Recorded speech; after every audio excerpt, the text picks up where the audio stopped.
তো এখানে অনেক ছেলে আমাকে বলছে যে দাদা এসএসসি, জিডির মধ্যে কোন চয়েসটা দিলে ভালো হয়? দেখো, চয়েস অনুযায়ী যদি হতো চাকরি তাহলে তো সবাই ভালোটা দিত, ভালোটাই চাকরি পেত। প্রত্যেক এরিয়ার ভ্যাকেন্সি দেওয়া থাকে, সেই ভ্যাকেন্সি অনুযায়ী তোমাকে সেখানে চয়েস বসাতে হবে। প্রথম কথা। তারপরে হচ্ছে তোমাকে পড়াশোনা ভালোভাবে করতে হবে।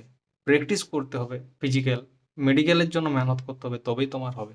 শুধু মুখে বললে তো আর হয় না। আরেকটা কথা, যে তোমরা যখন ভাবছো যে আমি চাকরি পেয়ে গেলাম, কতদিন ট্রেনিং হবে? ১ বছর ট্রেনিং হয়। চাকরি পেয়ে গেলে ১ বছর মানে ১২ মাস ট্রেনিং হয়। ঠিক আছে? টোটাল।